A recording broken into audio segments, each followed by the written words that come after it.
Selamat siang semuanya, selamat siang Pak Aswan. Perkenalkan, nama saya Natanella Vivia Putri dengan NIM 1232415.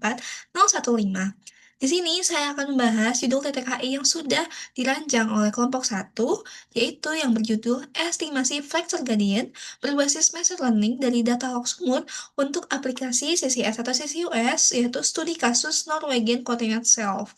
Tanpa waktu berlama-lama lagi, mari kita lanjut ke latar belakang dari judul ini. Nah, latar belakang judul ini itu karena adanya perubahan iklim atau dan pemanasan global ini mendukung adanya upaya dekarbonisasi secara global. Nah, salah satunya yang dapat mengolah ini dengan teknologi Carbon Capture Storage atau CCS. Nah, CCS ini merupakan injeksi CO2 ke reservoir bawah permukaan, di mana ini memiliki risiko geomekanika, terutama apabila tekanan injeksi itu melebihi kemampuan dasar batuan. Oleh karena itu, estimasi faktor gradient ini diperlukan sebagai dasar dari perencana tekanan injeksi yang aman pada tahap pre-injection planning. Lalu, tujuan atau rumusan masalah dari judul ITK ini yaitu ada tiga. Yang pertama yaitu faktor apa yang melatar belakangi pentingnya estimasi faktor gradient untuk keamanan injeksi CO2. Lalu bagaimana peranan perhitungan uncertainty atau variabilitas spasial pada estimasi faktor gradient pada tahap pre-injection planning sehingga rekomendasi tekanan injeksi ini dapat meminimalkan resiko kegagalan keplak atau rekahan yang tidak diinginkan. Lalu, yang ketiga adalah bagaimana dampak penerapan model machine learning yang dapat digunakan secara lintas sumur dan tidak terbatas pada satu sumur saja. Lalu di sini ada tujuan penelitian. Tujuan penelitian ada tiga, yaitu yang pertama untuk mendeteksikan faktor apa yang melatar belakangi pentingnya estimasi faktor gradient atau FG untuk keamanan injeksi CO2. Lalu yang kedua adalah untuk menjelaskan bagaimana peranan dalam perhitungan uncertainty dan variabilitas spasial pada estimasi faktor gradient pada tahap pre-injection planning sehingga rekomendasi tekanan injeksi minimalkan resiko kegagalan caplok atau rekahan yang tidak diinginkan. Lalu yang ketiga adalah untuk menjelaskan bagaimana dampak sebuah model machine learning ini dapat diterapkan secara lintas sumur dan tidak terpaku penerapannya pada satu sumur saja. Lalu, di sini ada juga metode pengumpulan data yang dilakukan, yaitu meliputi satu, studi literatur dari buku teks atau jurnal ilmiah.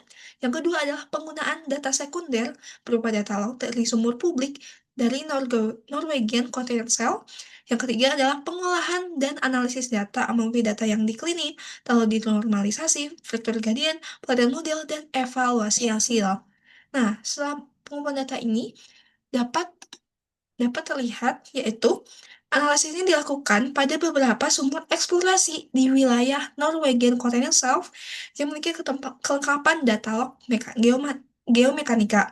Nah, data yang digunakan ini meliputi yaitu gamma ray, density, neutron porosity, serta log sonic. Nah, analisis awal ini menunjukkan adanya variasi nilai tegangan minimum horizontal yaitu S-Hamid antar sumur yang mencerminkan heterogenitas kondisi geologal dan geomatika di wilayah penelitian. Nah, setelah dianalisis, dapatlah beberapa model, yaitu yang pertama adalah model correlation matrix features as Hamid actual and predicted yang dilihat berdasarkan heat map. Nah, berdasarkan matrik korelasi pada gambar, terlihat bahwa variabel tekanan vertikal yaitu SCPSI dan tekanan pori PPPSI itu memiliki korelasi positif yang sangat kuat terhadap SH-PSI. Nah, korelasi positif ini ditunjukkan dengan warna merah pekat yang muncul pada heat map yaitu warna merah. Merah yang kelihatan merah banget. Nah, itu. Nah, selanjutnya adalah selain itu data sonic atau DTS dan DTC juga itu menunjukkan korelasi moderat yang signifikan. Nah, berdasarkan hasil-hasil ini, fitur tersebut dipilih untuk sebagai input layer untuk melatih modelnya. Nah, selanjutnya adalah konstruksi dan optimasi model machine learning yang dilihat pada grafik S-Gabus Fixed in Proctor atau S-Hamin yang sudah di data cleaning. Nah, terlihat bahwa nilai PPS ini sangat dominan, yaitu dengan skor kepentingan itu hampir melebihi 0,7%. Nah, diikuti juga oleh tegangan vertikal yaitu SVPSI. Nah, hal ini adalah konsisten dengan prinsip geometrika di mana tekanan pori ini adalah pengontrol utama besar tegangan efektif batuan.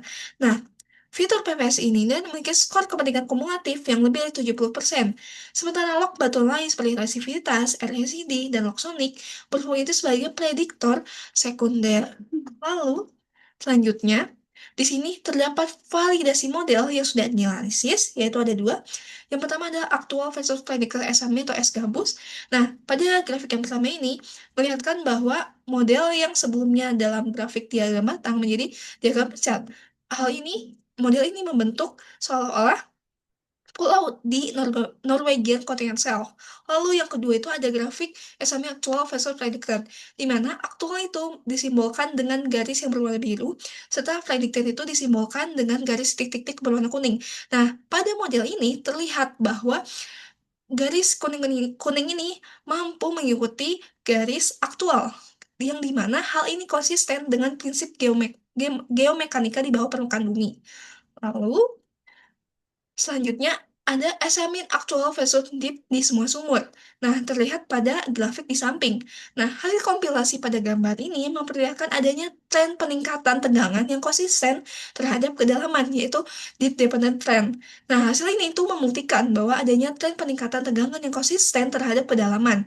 Fenomena ini adalah prinsip dasar geomekanika di mana tegangan vertikal ini dan horizontal ini dapat meningkat seiring dengan bertambahnya beban atau overburden lapisan batuan yang ada di atasnya.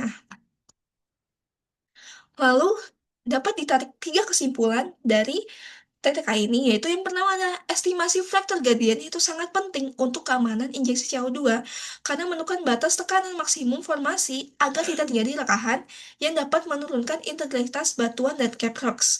Lalu yang kedua adalah variabilitas nilai FG antar sumur akibat perbedaan kondisi geologi menurut analisis uncertainty pada tahap pre-injection planning guna untuk menetapkan tekanan injeksi yang aman dengan margin keamanan yang memadai. Lalu yang ketiga adalah model machine learning, di mana berbasis data log sumur mungkin estimasi faktor gradient secara lintas sumur dengan mempelajari hubungan parameter geomekanika sehingga dapat diterapkan langsung pada sumur yang belum memiliki data langsung. Lalu, untuk kedepannya, saran yang dapat diberikan yaitu ada tiga. Yang pertama adalah penelitian selanjutnya disarankan menggunakan data pengulangan langsung seperti leak of test atau LOT untuk meningkatkan akurasi estimasi faktor gradient yang lebih efisien.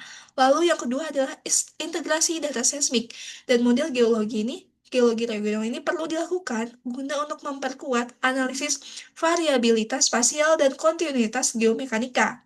Dan yang terakhir adalah pengembangan metode machine learning yang secara eksplisit mempertimbangkan ketidakpastian dan disarankan agar rekomendasi tekanan injeksi CO2 ini dapat menjadi lebih andal dan implikatif. Nah, sekian presentasi dari saya. Mohon maaf bila ada kesalahan kata, dan terima kasih.